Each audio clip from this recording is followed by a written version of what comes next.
Hello student, આપણે chapter number 2 એ almost complete કરી ચૂક્યા છીએ.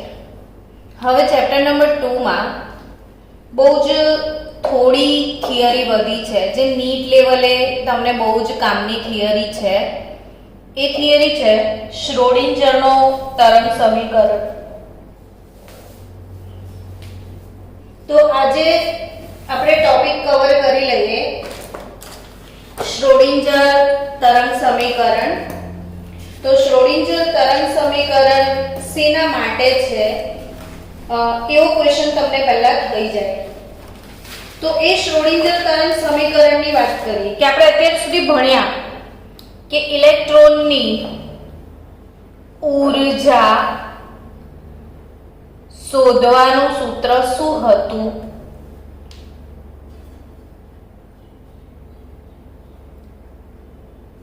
તો તમને બધાને ફટાક દઈને મનમાં યાદ આવી જશે કે En = -RH × Z²/n². જ્યાં RH શું હતું તો રીડબર્ગનો અચળાંક, અથવા જો ફૂલ ફોર્મ્યુલાની વાત કરીએ તો બી તમને યાદ આવશે કે -2 π² Z² m e⁴ n²h². તો આ ઇલેક્ટ્રોનની ઊર્જા શોધવાનું સૂત્ર છે. બટ આ જે ફોર્મ્યુલા છે ને એ કોના માટે છે તો કે જેમાં ફક્ત એક જ ઇલેક્ટ્રોન હોય. એટલે જે એક જ ઇલેક્ટ્રોન વાળી પ્રણાલી છે, જેમ કે હાઇડ્રોજન, તો એમાં એક જ ઇલેક્ટ્રોન છે. Helium plus, lithium +2, beryllium +3. આનો પરમાણુ ક્રમાંક 1 છે, આનો પરમાણુ ક્રમાંક 2 છે, આનો પરમાણુ ક્રમાંક 3 ને આનો પરમાણુ ક્રમાંક 4. અહીંયા હાઇડ્રોજન જોડે તો ફક્ત એક જ ઇલેક્ટ્રોન છે, બટ He+ ની વાત કરું ને તો એનો ક્રમાંક 2 છે. એના પાસે 2 ઇલેક્ટ્રોન હોય, બટ એના પર વીજભાર કયો છે +1, અર્થાત કે એણે એક ઇલેક્ટ્રોન ગુમાવી દીધો છે. એટલે હવે He+ માં એક જ ઇલેક્ટ્રોન છે, Li+2 માં એક જ ઇલેક્ટ્રોન છે, બેરિલિયમ +3 માં એક જ ઇલેક્ટ્રોન છે.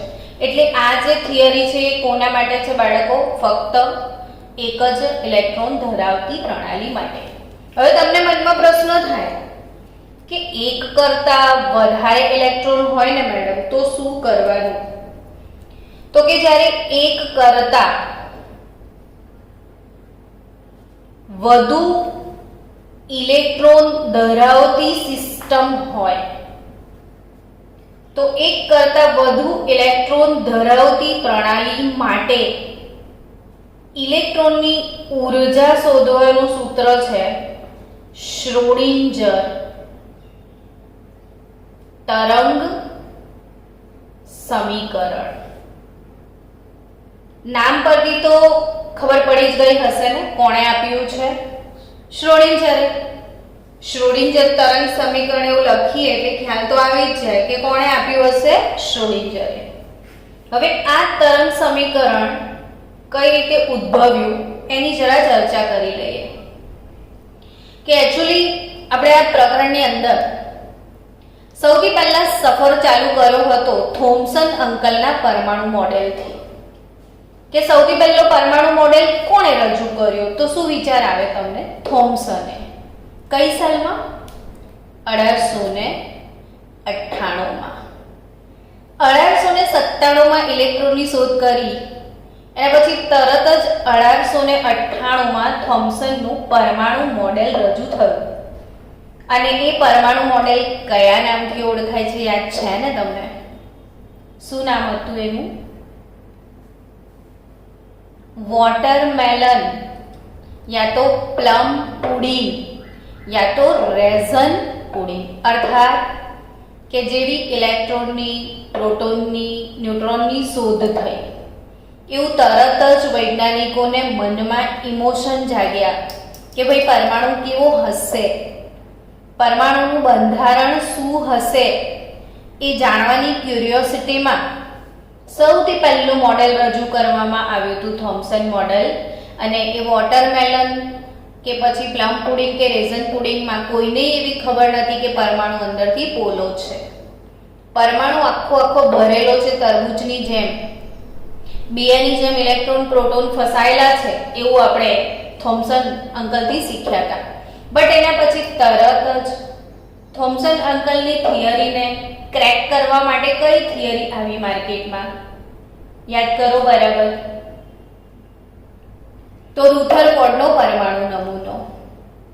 રુથરફોર્ડ અંકલે શું કર્યું હતું યાદ છે? તો હા, સોનાના પાતળા વરખ ઉપર આલ્ફા કણોનું પ્રકીર્ણન કર્યું હતું અને આ પ્રયોગના જે અવલોકનોને તારણો આવ્યા હતા એના પરથી આપણે નક્કી કર્યું હતું કે ભાઈ પરમાણુ તરબૂચ જેવો નથી, પરમાણુ કેપ્સિકમ જેવો પોલો છે. અને ન્યુક્લિયસ એવો શબ્દ રજૂ કરનાર સૌપ્રથમ વૈજ્ઞાનિક કોણ હતા? રુથરફોર્ડ. એટલે ન્યુક્લિયસની શોધ કરનાર વૈજ્ઞાનિક રુથરફોર્ડ હતા. હવે રુથરફોર્ડે ન્યુક્લિયસની શોધ તો કરી, એમણે એક સરસ મોડેલ આપ્યું પણ ખરું કે ભાઈ પરમાણુ ગોળ દડા જેવો છે, વચ્ચે ન્યુક્લિયસ છે, પણ એમને નથી ખબર કે અહીંયા બહુ બધી કક્ષાઓ છે. એમણે એમના મોડેલમાં જેટલા પણ ઇલેક્ટ્રોન હતા ને બધા એક જ કક્ષામાં હશે એવો એમને વિચાર રજૂ કર્યો હતો. એટલે આ પરમાણુ મોડેલને ફરીથી ક્રેક કરવા માટે નવી થિયરીઓ આવી અને એ થિયરીઓમાં આપણે આ ચેપ્ટરમાં ભણ્યા હતા એ થિયરીમાં સૌથી પહેલા ભણ્યા હતા આપણે ફોટો ઇલેક્ટ્રિક ઇફેક્ટ. પછી આપણે ભણ્યા હતા બ્લેક બોડી રેડિયેશન. અને આ બધી ફિનોમિનાના આધારે આપણે સાબિત કરેલું કે વિદ્યુત ચુંબકીય વિકિરણને દ્વિ પ્રકૃતિ છે. એ કણ પ્રકૃતિ પણ ધરાવે છે, તરંગ પ્રકૃતિ પણ ધરાવે છે. અને એના આધારે નીલ્સ બોર એનો પરમાણુય નમૂનો રજૂ થયો. એટલે અહીંયા ફરીથી યાદ કરાવી દો કે થોમ્સન, પછી રુથરફોર્ડ અને પછી નીલ્સ બોર. અને નીલ્સ બોરનો જે પરમાણુ નમૂનો છે એ રુથરફોર્ડના પરમાણુ નમૂના કરતાં ઘણો બધો એડવાન્સ હતો. અને એમાં આપણને સમજાવવામાં આવ્યું કે ન્યુક્લિયસની આજુબાજુ ઘણી બધી કક્ષાઓ છે, કોઈ એક કક્ષા નથી. અને આ ઘણી બધી કક્ષાઓમાં ઇલેક્ટ્રોનનું જે વિતરણ છે એટલે કે ઇલેક્ટ્રોનિક રચના સમજાવનાર સૌ પ્રથમ વૈજ્ઞાનિક કોણ હતા? નીલ્સ બોર. અને આ નીલ્સ બોરના પરમાણુ નમૂના પરથી ઘણી બધી પૂર્વધારણાઓ રજૂ થઈને પૂર્વધારણાઓ પરથી તમે ઇલેક્ટ્રોનની ઊર્જા શોધતા શીખ્યા, કક્ષાની ત્રિજ્યા શોધતા શીખ્યા, કોણીય વેગમાન શોધતા શીખ્યા. પણ એના પછી તમે ક્વોન્ટમ આંક પણ શીખ્યા. ને આ ક્વોન્ટમ આંક ક્યાંથી ઉતરી આવ્યા હતા? તો શ્રોડિંજરના તરંગ સમીકરણમાંથી. તો ક્વોન્ટમ આંકના મમ્મી પપ્પા જેને કહેવાય એ છે શ્રોડિંજર તરંગ સમીકરણ. હવે આ શ્રોડિંજર તરંગ સમીકરણ એ શ્રોડિંજર, ઇરવિન એમ શ્રોડિંજર, શું નામ છે એમનું? ઇરવિન એમ શ્રોડિંજર, એમણે આપ્યું હતું. એકચ્યુઅલી આપણે પરમાણુ મોડેલની વાત કરીએ ને તો જો પૃથ્વીના ગોળાની વાત કરીએ, જો પૃથ્વીનો ગોળો છે ધારો કે, તો તમને ખ્યાલ છે કે જે ઉપરનો ધ્રુવ પ્રદેશ જેને કહેવાય, આ ધ્રુવ પ્રદેશની અંદર શું છે? તો બરફ. ધ્રુવ પ્રદેશમાં શું છે? બરફ. અને જે નીચેનો એરિયા છે ત્યાં દરિયાઓ છે, એટલે કે પાણી છે. હવે વિચારો કે ગ્લોબલ વોર્મિંગ પીક લેવલ પર જાય, પૃથ્વીનો ગોળો ગરમ થઈ જાય ને બધો જ બરફ પીગળી જાય તો શું સીન થાય કે આખી પૃથ્વી શેમાં હોય? પાણીમાં જ હોય. એટલે હવે ઇમેજિન કરો કે આખી પૃથ્વીની સરફેસ પર પાણી જ છે, દરિયો જ છે, અને દરિયામાં તરંગો ઉછળી રહ્યા છે. દરિયામાં શું ઉછળી રહ્યા છે? તરંગો. અને એ તરંગોના સમીકરણ જે છે, તરંગોની ગતિના સમીકરણ વિલિયમ બેન્ટીકે આપ્યા હતા. આવી કલ્પના કરી હતી આપણે પૃથ્વીના ગોળા પર દરેક જગ્યાએ દરિયો હોય ને દરિયામાં પાણીના જે મોજા ઉછળે છે, તરંગો ઉછળે છે, અને એ તરંગોના સમીકરણો, તરંગોની ગતિના સમીકરણ કોણે પ્રસ્થાપિત કર્યા હતા? વિલિયમ બેન્ટીકે. અને આ તરંગ સમીકરણ પરથી વિચાર આવ્યો, જેમ કે તમે વચ્ચે દ બ્રોગલીનો સિદ્ધાંત ભણ્યા હતા કે દ બ્રોગલી અંકલે શું કીધું? તો કે દરેક ગતિશીલ કણ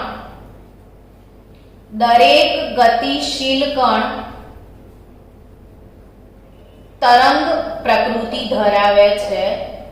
આવું સ્ટેટમેન્ટ કોણે આપેલું? ડી બ્રોગલી આપેલું. કોણે આપેલું? De Broglie. કે દરેક ગતિશીલ કણ શું ધરાવે છે? તરંગ પ્રકૃતિ. ત્યાંથી વિચાર આવ્યો કે ભાઈ આ જે ન્યુક્લિયસ છે એની આજુબાજુ બહુ બધા શું છે? ઇલેક્ટ્રોન છે. ઇલેક્ટ્રોન ગતિશીલ કણ છે, તો ઇલેક્ટ્રોનના લીધે આખા પરમાણુની આજુબાજુ શું ઉદ્ભવતા હશે? તરંગો. શું ઉદ્ભવતા હશે? તરંગો. અને આ સેમ આના સાથે કમ્પેર કરી શકાય કે જેમ આખી પૃથ્વી પર દરિયો હોય ને દરિયાના મોજા ઉછળતા હોય ને એ તરંગોની ગતિના જે સમીકરણો છે આમ પરમાણુને લાગુ પાડી શકાય. પરમાણુની આજુબાજુ ઇલેક્ટ્રોનો છે, દરેક ઇલેક્ટ્રોનોના લીધે એની ઉપર તરંગો છે. એટલે સેમ ટુ સેમ મોડેલની કલ્પના કરી શકાય. એટલે જ વિલિયમ બેન્ટિકના ઇક્વેશન ઉઠાઈને શ્રોડિંજરે ઇલેક્ટ્રોન માટે તરંગ સમીકરણ આપી દીધું. એટલે ઇર્વિન એમ શ્રોડિંજરે આ ઇલેક્ટ્રોનના જે તરંગો છે એની ગતિનું સમીકરણ પ્રસ્થાપિત કરેલું, અને એ સમીકરણને શ્રોડિંજર તરંગ સમીકરણ તરીકે ઓળખવામાં આવે છે. અને બાળકો, આ શ્રોડિંજર તરંગ સમીકરણ લાસ્ટ યર જ જી મેઇનની એક્ઝામમાં પૂછ્યું હતું કે નીચેના પૈકી કયું સમીકરણ સાચું છે 4 ઓપ્શનમાં. એટલે શ્રોડિંજર ઇક્વેશન તમારે 25 to 25 યા 15 ટાઈમ જેટલી વાર તમારાથી લખાય એટલી વાર લખીને મોઢે યાદ રાખવું જોઈએ. તો આ બાય હાર્ટ કરવા જરૂરી છે આ ઇક્વેશન્સ. તો શ્રોડિંજર તરંગ સમીકરણ જે છે એ ઇલેક્ટ્રોનની ઊર્જા, એક કરતા વધુ ઇલેક્ટ્રોન ધરાવતી પ્રણાલી માટે કેન્દ્રની ફરતે પ્રદક્ષિણા કરતા ઇલેક્ટ્રોનની ઊર્જા આ તરંગ સમીકરણથી શોધી શકાય છે. અને આ શ્રોડિંજરનું જે તરંગ સમીકરણ છે હું અહીંયા લખું છું, જુઓ, del square by del x square. આ ડેલ વંચાય, del square by del x square of psi. આ જે અંબામાનું ત્રિશૂળ તમને દેખાય છે, આ જે છે એ શાય તરંગ વિધેય બતાવે છે. શાય શું છે? આ શાય શું બતાવે છે? એ તરંગ વિધેય બતાવે છે. તો આ psi del square by del x square of psi plus del square by del Y square of psi plus del square by del Z square of psi plus 8 pi square M upon h square into bracket e minus v into psi is equal to 0. છે ને મસ્ત સમીકરણ. યાદ રાખવા માટે મહેનત તો કરવી જ પડશે, નહીં તો નહીં જ યાદ રહે. પણ સમજીને કરો તો મજા પણ આવે એવું છે. જો del square by del x square, del square by del Y square, del square by del Z square, તો કોમન જ છે. એક્સ વાય ઝેડ ત્રણે માટે લખવાનું છે ને ત્રણે ત્રણ કોના સંદર્ભમાં? તો શાયના સંદર્ભમાં. પ્લસ શું? 1 pi square m upon h square. આને પાઈને ઓળખો છો, એમ ઇલેક્ટ્રોનનું દળ છે. H શું હશે? પ્લેન્ક અચળાંક. E શું હશે? તો ઇલેક્ટ્રોન પ્રોટોન પ્રણાલીની કુલ ઊર્જા, ઇલેક્ટ્રોન પ્રોટોન પ્રણાલીની કુલ ઊર્જા એટલે E. V જે છે એ સ્થિતિજ ઊર્જા બતાવે છે. શું બતાવે છે? સ્થિતિજ ઊર્જા. V શું બતાવે છે? સ્થિતિજ ઊર્જા. E શું બતાવે છે? ઇલેક્ટ્રોન પ્રોટોન પ્રણાલીની કુલ ઊર્જા. અને આ શું? તો કે del square by del x square, del square, del y square, del square, del z square. આ બધા ગાણિતીય ઓપરેશન છે. મેથેમેટિકલ ઓપરેશન એટલે ગાણિતીય સંજ્ઞા. ફોર એક્ઝામ્પલ 5 અને 2 ના વચ્ચે જો આ સંજ્ઞા હોય તો તમે શું કરો? સરવાળો. કેમ કે આ સંજ્ઞા પરથી તમને ખબર પડે છે કે આવું આવું દોર્યું હોય તો સરવાળો કરવાનો, આવું દોર્યું હોય તો શું કરો? બાદબાકી. આવું દોર્યું હશે તો ભાગાકાર. તો આ બધા ગણિતના ચિહ્નો છે. એમ આ પણ શું છે? ગાણિતીય ચિહ્ન. આ ડેરિવેશન છે.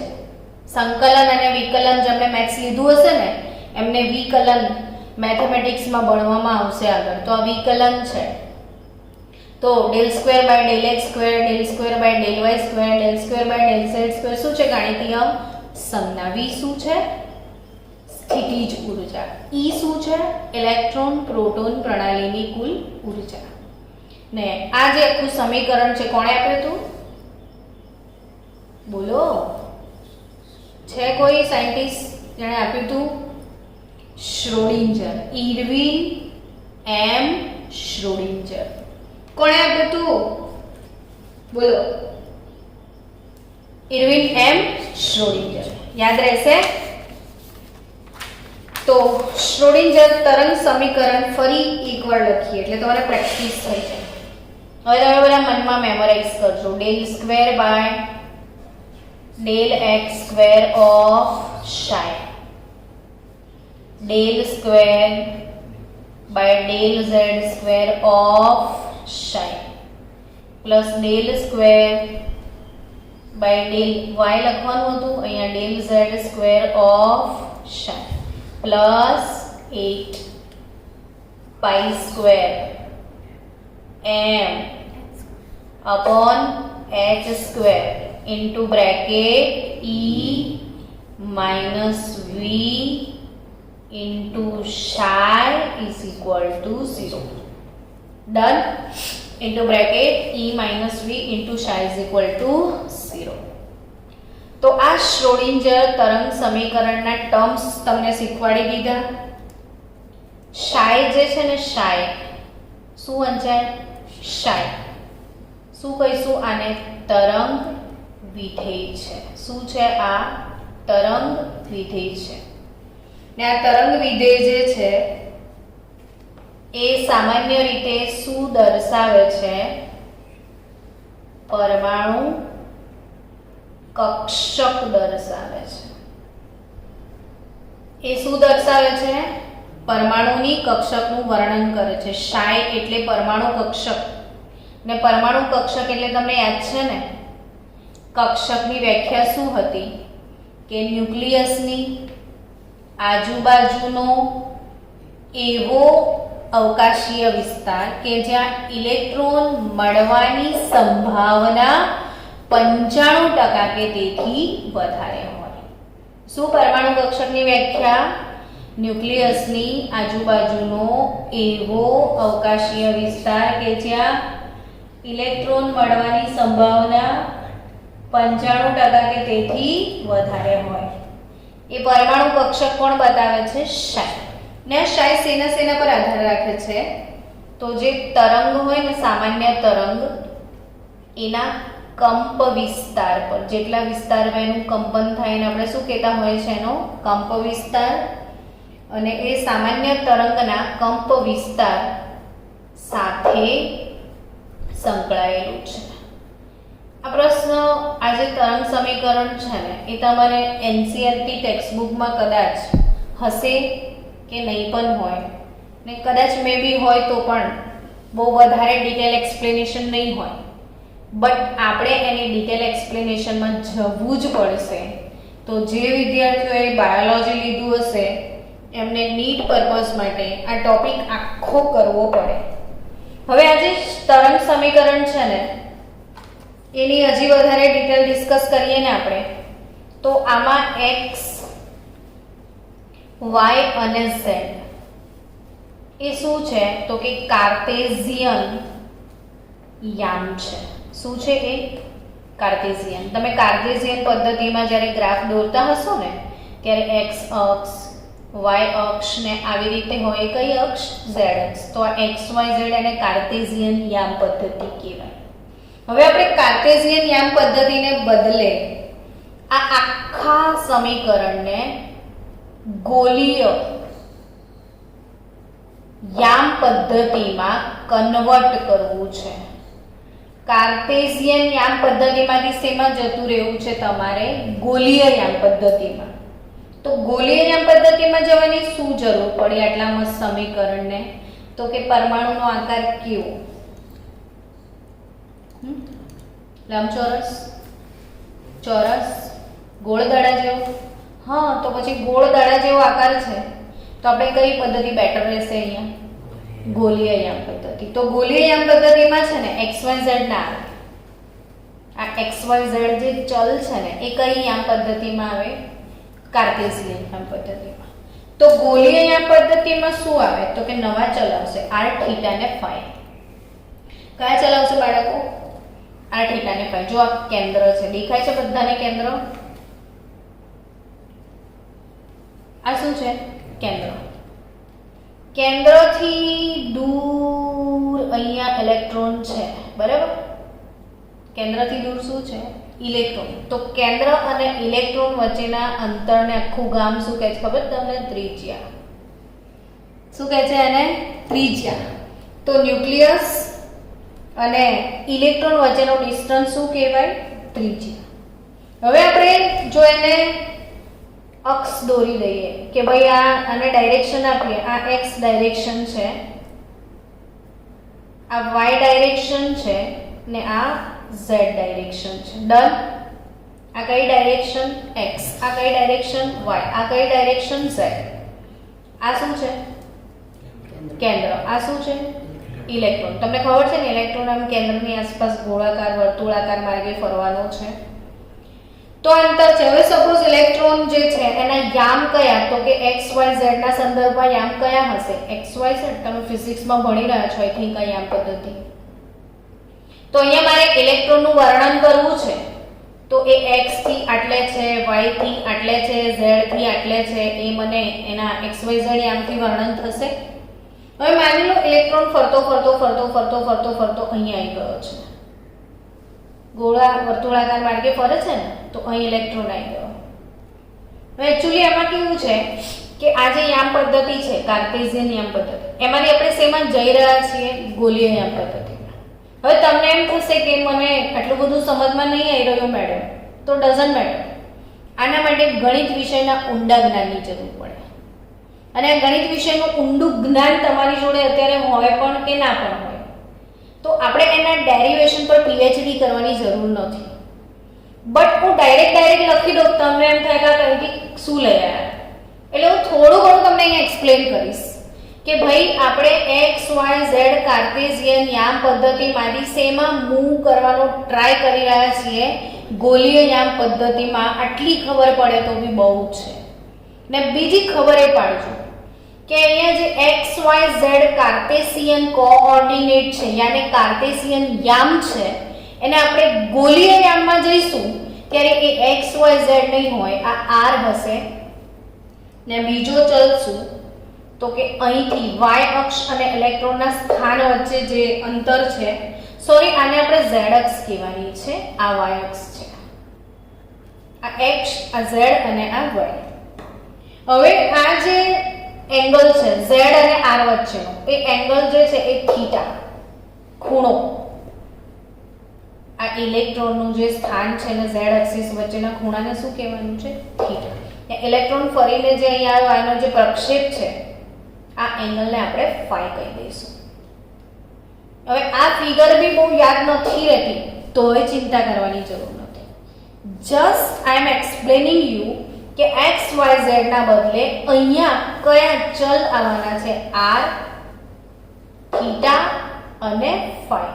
આ થીટા ને ફાઈ ને તો ઓળખો છો ને, 10th સ્ટાન્ડર્ડમાં કે આઈ થિંક 8th સ્ટાન્ડર્ડમાં તમારે ગણ ચેપ્ટર આવ્યું હશે. તો ફાઈ દરેક ગણનો ઉપગણ છે, બરાબર, અને આ થીટા કહેવાય. તો થીટા ત્રિકોણમિતિમાં મેથ્સ વાળાને આવશે. થીટા એંગલ બતાવે છે, ફાઈ પણ એંગલ બતાવે છે, અને આર શું છે એ ત્રિજ્યા છે. તો અત્રે આપણે શું કરી રહ્યા છે, એક્સ વાય ઝેડ માંથી શેમાં જવાનો ટ્રાય કર્યો, આર થીટા ફાઈમાં. કાર્ટેશિયન યામ પદ્ધતિમાંથી શેમાં ગયા, ગોલીય યામ પદ્ધતિમાં. હવે ગોલીય યામ પદ્ધતિમાં એક્સ વાય અને ઝેડ નો આર થીટા ફાઈ સાથેનો જે સંબંધ છે એ એક્સ બરાબર r sine theta cos phi. આ બી નીટ લેવલે યાદ રહે તો રાખજો, બાકી મારે નોલેજ તમને આપવું પડે. તમને એમ ના થાય કે મેડમે ભણાવ્યું નહીં. ને આ r sin theta sin phi, r sin theta sin phi ને z બરાબર r cos થીટા. મેં શું સમજાવી રહી છું કે x y અને z આ x નો આ r થીટા ફાઈ સાથેનો સંબંધ શું, તો x બરાબર r sin theta cos phi, y બરાબર r sin theta sin phi અને z બરાબર r cos થીટા. હવે એ લોકોએ શું કર્યું હશે ખબર છે કે જે x y z ની આ જે કિંમતો છે ને એ આમાં મૂકી દેવાની. ખ્યાલ આવ્યો? હા યાર, શું કરવાનું, x y z ની કિંમતો આ સમીકરણમાં મૂકવાની અને પછી આ ગાણિતીય પ્રક્રિયા કરીશું તો ફરીથી નવા 3 સમીકરણ મળશે અને એ સમીકરણને એ લોકોએ ટોટલ બરાબર r થીટા ને ફાઈ નામ આપ્યું છે. હવે આવું કઈ કે આટલા મોટા સમીકરણમાં આવું બિલાડું ક્યાંથી આવ્યું નાનકડું? તો કે મેં કીધું કે ગણિત વિષયનો જે ઊંડો જ્ઞાન છે એના 5 પેજ ભરે જો આના ડેરિવેશન કરવા બેસી હતો, પણ આપણે એને અત્યારે પીએચડી નહીં કરવાની જરૂર. પણ અહીંયા સમજાવું કે જો આ કિંમત તો તમે આમાં મૂકશો તો એ સમીકરણમાં r પણ હશે, થીટા પણ હશે ને ફાઈ પણ હશે.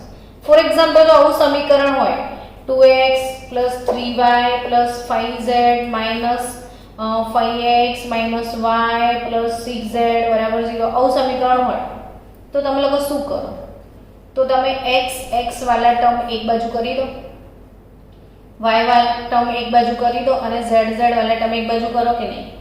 એમ આ કિંમતો આમાં મૂકો તો થીટા વાળા ટર્મ એક બાજુ, ફાઈ વાળા ટર્મ એક બાજુ અને r વાળા ટર્મ એક બાજુ. તો એ લોકોએ જે x નું સમીકરણ હોય અને કેપિટલ x, y ના સમીકરણને કેપિટલ y ને z ના સમીકરણને કેપિટલ z નામ આપી દઈએ.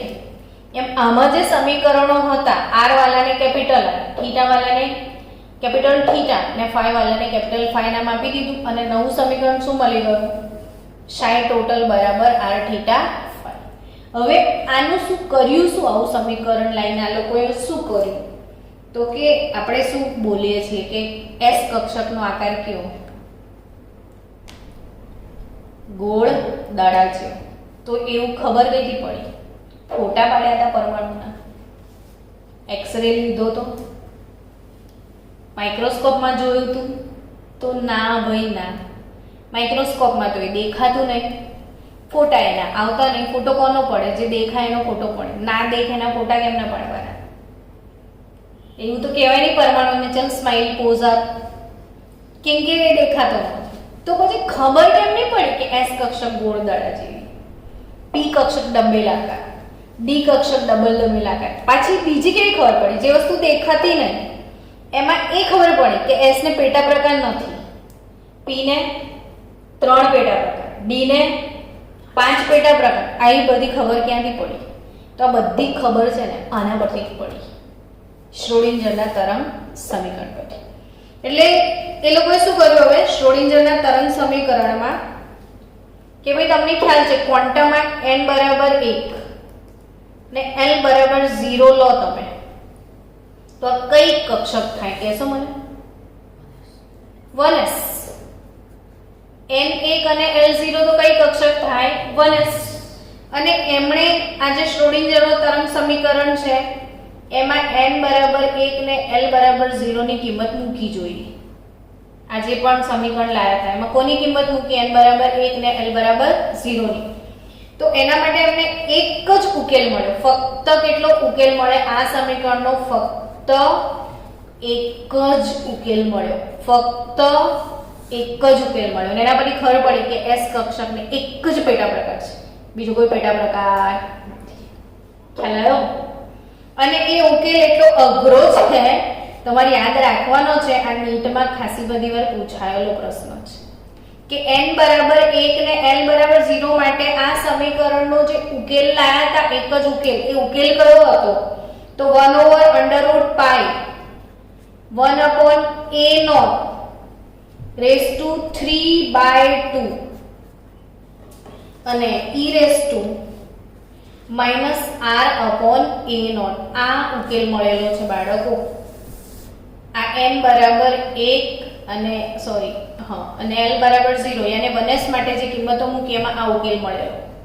હવે આ ઉકેલને ગોળ દળાને શું લેવા દેવા? તો કે જો આમાં થીટા ને ફાઈ બંને એબ્સન્ટ છે. જો આ ઉકેલમાં નથી થીટા નથી ફાઈ. જોયું તમે? ફક્ત શું દેખાય છે? r. ફક્ત શું છે? r. થીટા નથી ફાઈ નથી, શું છે? ખાલી r. અને r એટલે તો ત્રિજ્યા ને, તો કેન્દ્રથી આમ બી ત્રિજ્યા આવે, આમ બી આવે, આમ બી આવે, આમ બી આવે, ગમે તે રીતે આવે. તો ત્રિજ્યાવર્તી જગ્યાએ ઇલેક્ટ્રોન મળવાની. આ શાય મેં પહેલા જ કીધું કે પરમાણુની કક્ષક બતાવે છે. શાય શું બતાવે છે? પરમાણુની કક્ષક. ઇલેક્ટ્રોન મળવાની સંભાવના. તો કે ગોળ દડાની જેમ ઇલેક્ટ્રોન મળવાની સંભાવના મળી. આના પરથી ખબર પડી કે s કક્ષકનો આકાર કેવો છે? ગોળ દડા જેવો. અને આ n બરાબર 1 અને l બરાબર 0 માટે સમીકરણના કેટલા ઉકેલ મળશે? ફક્ત એક જ ઉકેલ. અને આના પરથી ખ્યાલ આવ્યો કે s કક્ષક ગોળ દડા જેવી છે. અને આ સમીકરણ તમારે લખવું જોઈએ કે n બરાબર 1 l બરાબર 0 માટે જે ઉકેલ મળ્યો એ 1/√π બ્રેકેટમાં 1/a0 raised to 3/2 e⁻r/a0. ખ્યાલ આવી ગયો? હવે આપણે આગળ વધીએ. આગળ એમાં a0 ની કિંમત શું છે ને બધું ડિટેલમાં નથી જતા આપણે, પણ એટલી ખબર પડી કે આવા વિચિત્ર જે સમીકરણો મળ્યા એવા તમને પ્રશ્ન પૂછાય હવે એક્ઝામમાં કે n બરાબર 2 ને l બરાબર 0 માટે શ્રોડિંજર તરંગ સમીકરણના શક્ય ઉકેલ કેટલા હશે? આવો પ્રશ્ન પૂછાય તો શું જવાબ લખી લો તમે? તો કે વિચારો ને કઈ કક્ષક છે, એટલે લોજિકલી આન્સર આવી જશે 2s કક્ષક. 2s કક્ષકમાં પેટા પ્રકાર છે નથી, તો કેટલા ઉકેલ મળ્યા હશે? એક જ ઉકેલ. પણ આવો પ્રશ્ન પૂછાય તમને એક્ઝામમાં કે n બરાબર 2 ને l બરાબર 1 માટે શ્રોડિંજર તરંગ સમીકરણના શક્ય ઉકેલ કેટલા હશે? તો કે આ વિચારો કે આ 2p કક્ષક છે. હવે 2p કક્ષકને કેટલા પેટા પ્રકાર?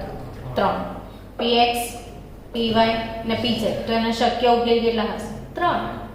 તો 2p કક્ષકના પેટા પ્રકાર 3 છે, તો એના શક્ય ઉકેલ પણ કેટલા હશે? 3. l બરાબર 2 મૂલ્ય માટે ને n બરાબર 3 અને l બરાબર 2 મૂલ્ય માટે કેટલા શક્ય ઉકેલ હશે? વિચારો. 5. તો n બરાબર 3 ને l બરાબર 2 એટલે કઈ કક્ષક થાય? 3D કક્ષક. તો શક્ય ઉકેલોની સંખ્યા કેટલી? 5. ખ્યાલ આવ્યો? અને એ ઉકેલ કયા કયા? તો તમને કહું -2 -1 0 +1 +2. ખ્યાલ આવ્યો? એના બધી m ખબર પડી ગઈ.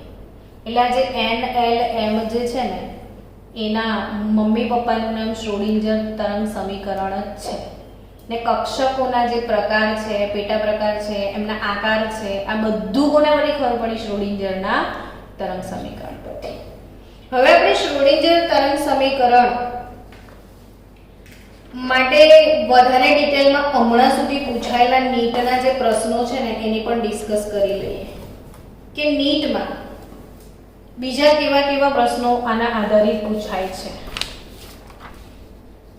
તો આપણે પહેલા તો આમાં જે r બાય r ના ગ્રાફ અને નોડની વાત કરતા હતા, તો પહેલા થોડીક થિયરી સમજી લઈએ કે નોડ વાળા પ્રશ્નો પણ તમને પૂછાય છે. આપણે નોડ કોને કહેતા હતા એવું કોને જરા મને? નોડ શું હતું?